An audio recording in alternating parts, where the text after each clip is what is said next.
Spring Breakers is Harmony Korine's 5th film and represents a complete change in his career, but in a good way. This is also Studio A24's first film release. This video will have major spoilers on the entire film. Fair warning. Spring Breakers is about 4 college girls who are bored and want to go to Florida for spring break. They don't have enough money, so 3 of them rob a restaurant and they take a bus to Florida. They're having the time of their lives. They're partying, drinking, smoking weed, doing some cocaine, but they eventually get arrested and go to jail. When they're in court, a drug dealer / up and coming rapper named Alien sees them and bails them out. He takes them to his house, but one of the girls just feels uncomfortable with all these strange people and goes home. The other 3 stay and play gangster with Alien. He takes them on robberies and shows them the criminal lifestyle that he's made for himself. But Alien has an enemy named Archie who shoots one of the girls. She goes home, but the other 2 stay and go with Alien to Archie's house and kill him and his crew. But Alien dies and the girls take one of Archie's cars back home. This film came out in 2012, and this was when I was in the beginning of the worst phase of my life with drugs and just being obsessed with films, and especially Harmony Korine's films. All I had in life in that period was drugs and my love for movies. So when Spring Breakers came out, it was like the biggest thing in the world to me. I had been reading online for about 2 years that Harmony was making a movie with James Franco, so I was beyond pumped. They were 2 of my favorite artists and they still are. I remember when this film came out, it was only playing in select theaters in New York City and Hollywood the first 2 weeks before its wide release. So I took the metro out to Hollywood and watched it at the ArcLight Cinema. That was the first time I had ever went there, and now it's one of my favorite theaters. I had a cousin who lived like 5 blocks from the theater, so I spent the weekend at his apartment and we spent the whole time getting high, and I went to the theater fucked up as usual,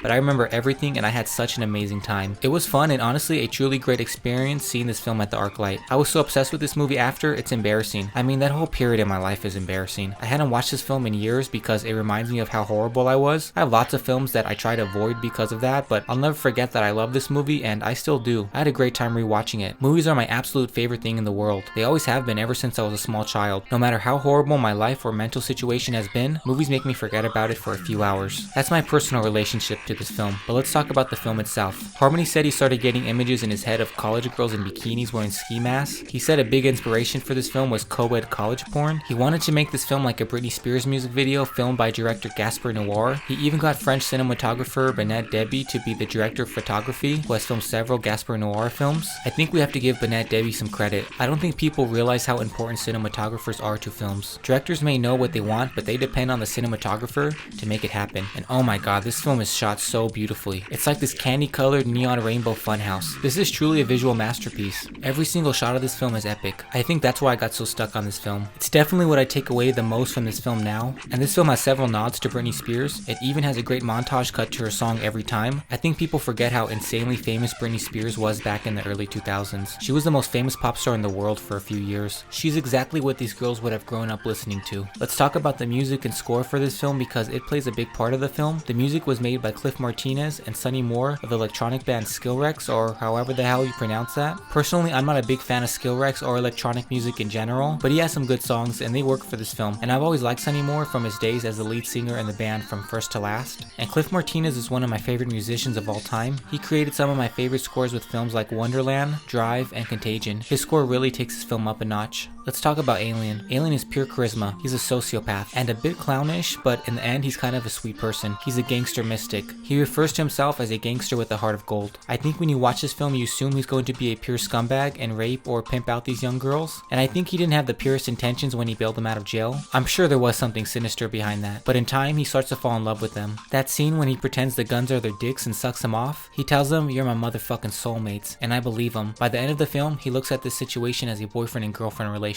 When I watch this film, especially the scenes with Alien at his house, I always think of MTV Cribs. Even the way he has Scarface playing 24/7, that was a running joke on MTV Cribs. Rappers always show their Scarface DVD. Alien is the kind of guy who grew up idolizing movies like Scarface, rap music videos, and the TV show Miami Vice. I heard a few years before this film came out, Harmony Korine said his favorite film he had recently seen was Michael Mann's Miami Vice from 2006. Harmony's next film takes place in Florida, and he moved out there, so Miami Vice seems to have really influenced his life. But all that aside, let's talk about the overall story. I think this is an almost perfect film. I love it, but there's one thing that kind of bugs me, and that is the violence or crime parts of the last half of the film. As badass and beautiful as the ending looks, I feel like it could have been done better. Alien dies in the first minute, and the girls kill everybody. I would have liked it if Alien had brought the twins that work for him, they die in the shootout, and then the girls kill Alien. I just don't believe these girls could have killed everybody on their own, but Harmony was never trying to make a realistic crime film. This is a beach noir. It's basically a long music video. It's not meant to be real. Harmony wants unreal. He finds truth boring. You could read this film as a critique of pop culture, putting a mirror to this generation, how we only care about the surface level of things, images, material objects, and how they fill our lives. But on another level, it uses that idea of surface levels as an aesthetic choice in the way that it's put together. It really takes advantage of music video aesthetics. I think it's a critique and a celebration of this generation's youth and partying lifestyle. This film doesn't want to be one thing. I'm sure many people look at this film in different ways, but film is subjective. Who really cares how you read this film or Harmony's intentions? As long as you enjoyed the film, that's what matters. I think people try to read too much into Harmony's films. I don't think even he knows exactly what he's trying to say when he starts a film. He figures out what he wants while making it. He's more like a chemist mixing in all these ideas from his brain and wants to see what happens. He likes being surprised from his work too. Personally, I enjoy the hell out of this film. It's a fun, silly, incredibly well-made ride of a story. I think this film changed the way people saw Harmony and Franco.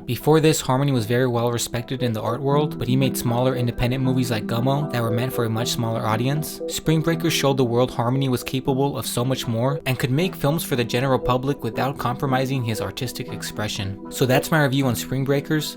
Thanks for watching, keep watching, and don't forget to subscribe to this channel, hit that like button, and follow me on Instagram, cinemajunkies_. Don't forget the underscore.